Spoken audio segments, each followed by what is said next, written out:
Hola, my name is Mercedes Young, and today I'm going to be speaking about a subject that is dear to my heart.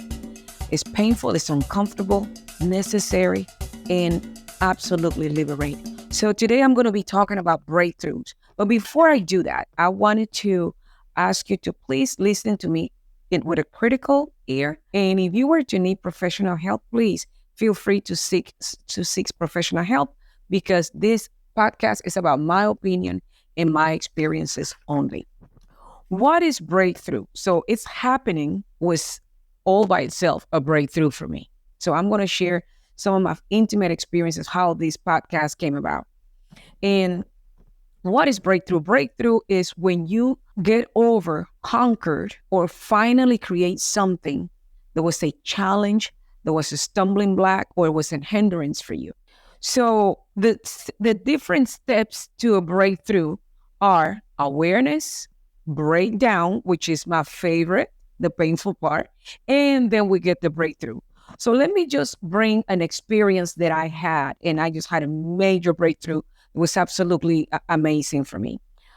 For years, I lived with fear of heights, and it was something that I just chose not to ever talk about. I ignored it. It got to the point that it got in the way of me doing the things that I needed to do. Sometimes I had appointment in buildings and I had to get to elevators or even go to the mall and get on the elevator to go to the second or third floor. And I will walk the whole mall looking for steps to go up because getting on an elevator or if we went on a cruise, being, in a high level or balcony, God forbid, balcony was not an option for me. So it got to the point that I will have meetings. I will have business appointments and I will actually ask the client to come down to the lobby so we can have our meeting. And I became extremely creative on ignoring the fact that I had an authentic fear of heights. So when it came to the point that I'm like, this is really getting in the way of service and in the way of doing what I need to do, I decided to go to a therapy. And I even got all the way to the point of hypnosis.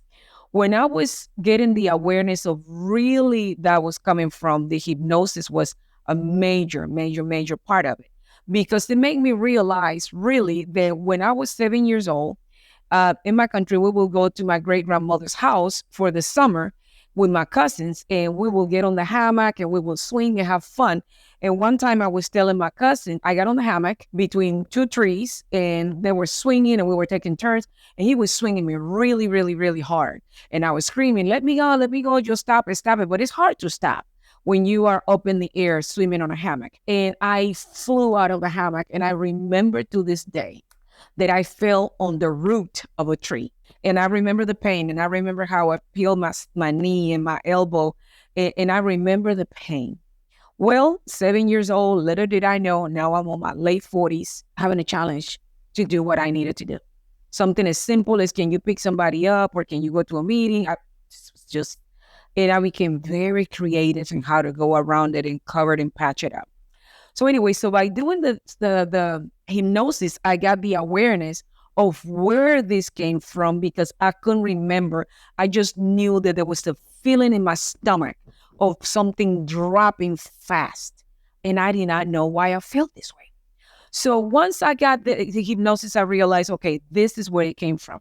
I was able to process through and at least I knew that.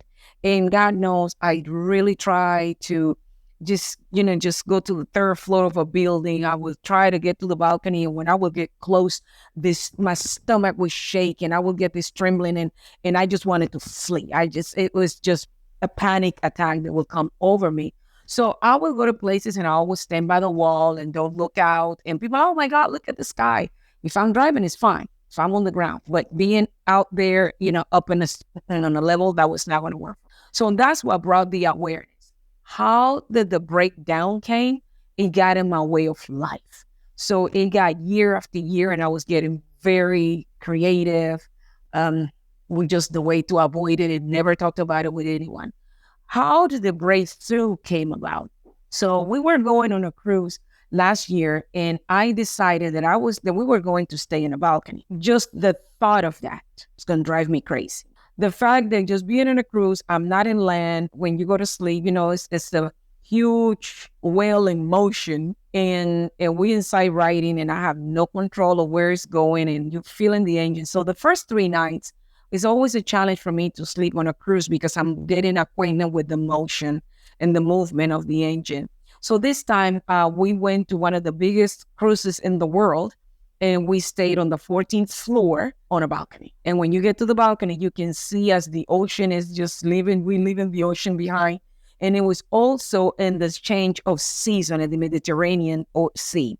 So it was choppy. It was a lot. One night we were on the 8th floor or the 6th floor for dinner, and the water was splashing all the way up there. People were vomiting and people were nauseous. And I was like, I have got to overcome this because that's why I came here. I came here to face this and really deal with it. And I just went for it. I just went to face it face first. Went to the room, went to sleep that night. And the next morning, I peek at the balcony and I just put one leg out there and I cannot do this, but I have to do this. I went back in the room and I did this about 3 times. The 5th day, I actually took my book.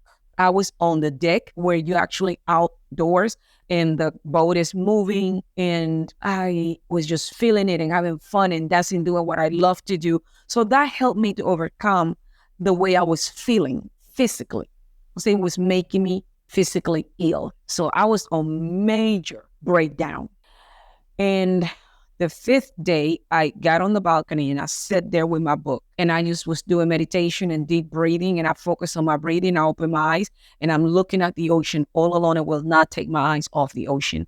And then I started writing. And this podcast came out of that, the breakthrough that I needed. So the 6th day, I was also sitting on the balcony having fun, and I could just fly.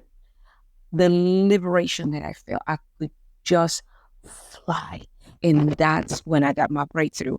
And I wrote about the things that I wanted to create for this year. And when I came home by November 15th, I was already in motion doing all of these things and planning and getting the right connections and getting all the professional support that I needed to create things such as this podcast. This was part of it. I struggled with doing a podcast for 3 years. People have advised me and asked me, why don't you do this?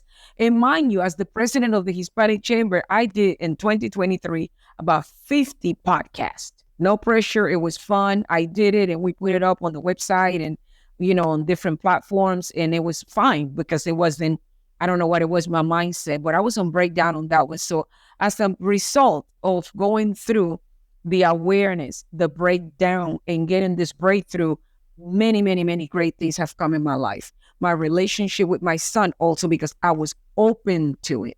And that was part of it. I was open to healing. I was open to listen. I was open to listen to sound advice and look at things from a different perspective, clear my lens, and really have a conversation about my core beliefs.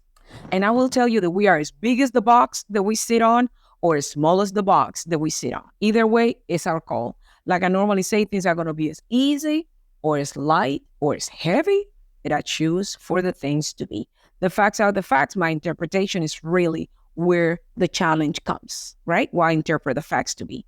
So one of the things that I wanted to cover today is about getting off, creating, clearing. One of the things that we normally have a challenge is dealing with people, dealing with situations. Our beliefs, it's amazing how powerful they are. But today, what I wanted to share with you guys, and I will be putting this form on a link for you guys to work with it.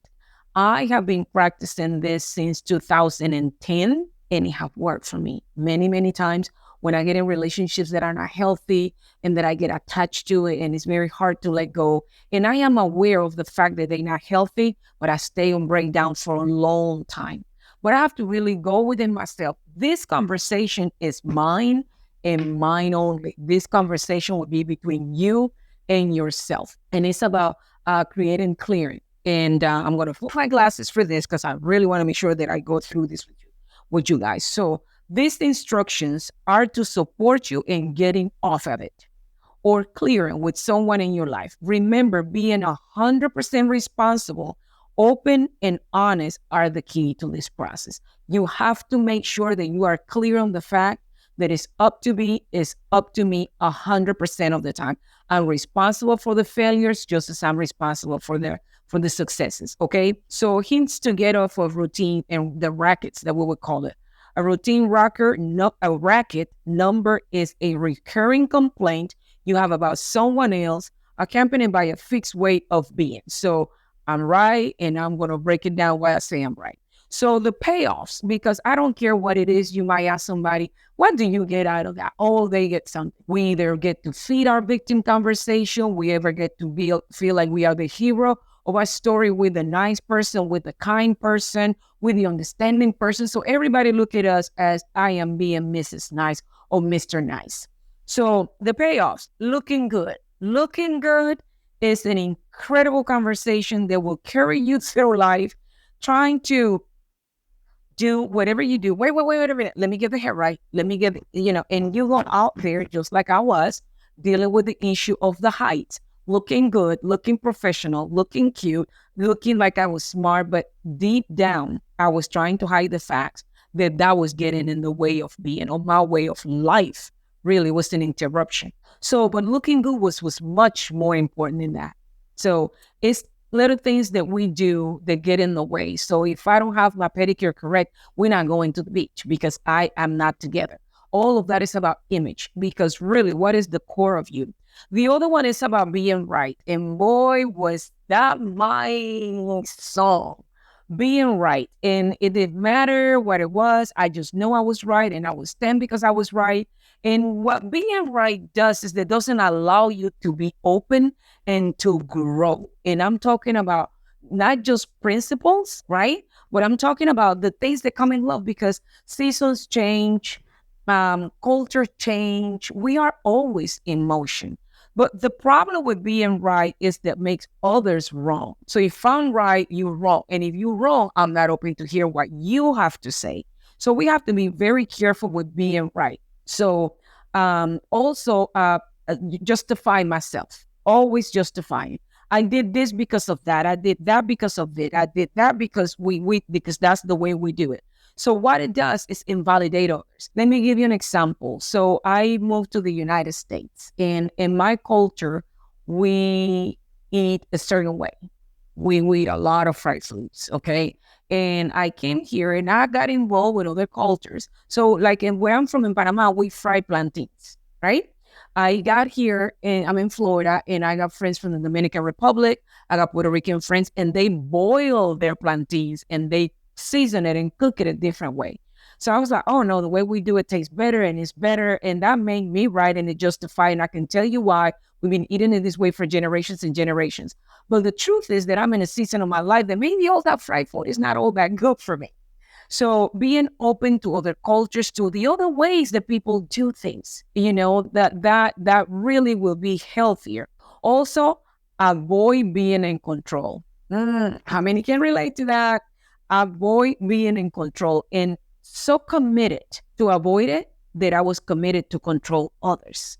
So being in control, not only of myself, being in control of my space, being in control of my environment, and absolutely close up to others and try to control them, because the way I do it is the right way, it is the best way. And if you don't do it this way, you cannot be in my space. That's not only being not only being controlling, but being a control freak. And that all these things that I'm mentioning right now, they keep us away from healthy relationship. So short-term comfort in avoiding risk. So one of the things when I wanted to learn to swim, right? Or no, let's go back to the heights. So short-term comfort, I will maneuver and I will have my meetings right at the lobby because I would avoid the risk. Really, what was the worst thing that could happen to me? I was not even open to the possibility of exploring those things. So what are the prices? We're going to talk about the prices for the payoffs that we get. Vitality, health, energy, aliveness. Of course, I wasn't alive when I was on my way to a meeting and I was feeling like, oh my God, I had to go to this building and I remember the International Mall when I went there the first time and everybody in line waiting to get on the elevator. When that elevator opened, it was glass. It was clear. You can see down, you can see the people moving, and you talking about, I said, you know what? I just take the steps. I used to take the stairs. I didn't want to take the risk. So what did I did? I just created avoidance, and that closed all possibilities. The other one, if a voice is being related, love and present. So if I am right, I'm right by myself. If that's what it takes, I'm going to prove to you that the way I do it is right and that I am right and I own the rights to be right. So what does that do? It keeps me away from being with, from being in relationships, from being to be loving to someone without trying to change them or shift them or flip them around because I want to be in control or I want to be right. Also, it keeps me from having self-expression or others to be able to be authentic around me. And those are the prices that I pay. So why do people have to tiptoe and be who I want to be in my life to be able to be in relationship with me? Because I was not having a space where I would allow people to be self-expressive. And the worst part, they could not be authentic around me. So some of the prices was new possibilities in my life. I would be just as stale and brown as a brown dry flower or brown leaf because I was not open to what was next. And I'll tell you that I am from the X generation X. So I am caught up in between the one before the boomers and the millennials. And both got much, much great things to bring to the table. But being close up, being right, being in control, keep me away from the possibilities to get to know people. And the worst, there was no authenticity in the relationships. So how do we get off of it effectively? So remember that you are 100% responsible and they are zero responsible for how I feel. This is unconditional. Nothing is required from other people. So speak your racket to them. Bring it from the obscure background to the clear forefront. Honest, straight talk. Okay, so prior to beginning, consider the possibility of honoring yourself at your word and acting consistent with it. And consider what really matters, being right or being with. So let me give you an example of what that will kind of go down. So when I sat down with my therapist and a perfect stranger, that I have to come vulnerable and tell them the reason why I was there, because that was the first question, why are you here? And for me to say in my 40s that I am afraid of heights, that took a lot to come out of my mouth, because not only was it embarrassing to me, but it was silly that all of these things that I have accomplished, and here I am afraid of heights. Taking sleep aid in volumes when I will get on a plane because of the fear of heights. So it was getting in the way. So what did that look like? I said to him, when I get in the plane or when I get, on any level off the ground, I feel fear. I feel like I want to panic, like I want to run from the panic. My stomach muscle trembles, my hands, I start feeling hot and uncomfortable. And I don't know why this is. So now, once I found out what it was, I could easily say, well, I'm going to talk to my cousin and I'm going to tell them. But I had this conversation in the mirror. When I was a little child and I got on that hammock and you swing me so high that I flew off, I built this fear of heights that have gotten in the way of my life. And I want you to know that this really put a hedge between me and trusting other people to take me by the hand or to drive the car or to take me anywhere. So I am committed to get off of it because this is what I feel based upon that action. Because I declare that from now on, I forgive you, I forgive myself, and I am going to function on the ups and downs of the places and things that I have to go in life to create the life that I want. I don't get to be right, I get to be with. So I hope that this example serves you. And I can even give you an example that when you talk to someone, let's say that you have somebody that offended you or somebody who said something that you took offense to, because people are going to say what they say. You don't know what they're going through in their lives. And we take offense to it and won't let go. And I'm not talking about being committed to being in a relationship with somebody that is toxic, is victim, is negative. No, that's not what I'm talking about. That's a conscious decision of the space that you hold. I'm talking about somebody that have said or done something that you took offense to it. You really took offense to it. I was coaching this lady once, and I'm going to share this because as silly as it sounds, it happens right around the holidays and birthdays. This group that we were working with, this particular lady was a family of 5 brothers and sisters, and they all in Florida. And every year they would take turns to go to one house for Thanksgiving, one house for Christmas, and one house for New Year's. So this particular year was her turn. And she had gone through some financial changes and divorce and all those things. So one of the sisters, thinking that she was being considerate, decided that I know it's your turn, but I'm going to tell mom and the rest of the family to do it at my house. This year, we're going to do Christmas, Nochebuena, actually, Holy Night, in my house because of everything that you're going through. She really meant well, but what she doesn't know is that the sister was holding on dear to that day to see all the family, to have a little bit of joy. She was attached to that day and prepared for it. So what happens is that she comes to me, she's like, I hate my sister, I'm not going to go. And I'm like, okay, wait a minute. First of all, what are you committed to? You want to be right, and then that keeps you away from being with your family. So Noche Buena is December 24th, right? Okay. You guys all going to go together over there and have fun and just break bread together. And you're going to be with your family because what are you committed? Are you committed to be right or are you committed to be with your family? She said, wow, I didn't think about that. I'm actually bringing the vision. And I said, and you can be creative. And the 25th, you do all the cooking and all the serving and you make it a Christmas Day party. Don't be attached to the date. It can actually be January 2nd and you're going to celebrate Christmas. It's when you said so. Don't let the world tell you what to do. You do it when you say so. As long as it's going to be something that's going to bring unity in the world. I mean, she was absolutely liberated. And I asked her to do this exercise and pretend that I was her sister. And she shared with me how she felt and how by telling her that she felt that she was not counted into consideration, that she was treated like a child, that she was treated like less than, and how she was not taken into consideration in the decision making. And then she owned that feeling, the emotion, 100%. Because let's be clear, the sister was not feeling that. She was feeling it. So that's how she break through. And I'll tell you that they had the best family energy and synergy that you could ever expect. So identify 4 people that you want to be related. Identify 4 can be friends or workers. And I want you to do this exercise in front of the mirror. You're the one who needs to get off of it. It's you, not them. Whatever they say. And I promise you, they don't. They don't. That's just the way the story goes. And here you are walking around the world, just bugged down, holding the weight of forgiveness and self-righteousness and being right and being in control. And yes, you're in control, but are you in control by yourself? How good is that? So if we committed to create a world of peace and unity, starts with you. It starts with you being in healthy communication. And then in the future, we're going to be talking about what to do with toxic relationships, because it is your right to be in a healthy space, create healthy relationships, and attract healthy relationships. So with that, I'm going to close this training for today in what is a breakthrough. Remember, first, awareness. You're going to be on breakdown, which is the best place to be because that's really where you learn the most.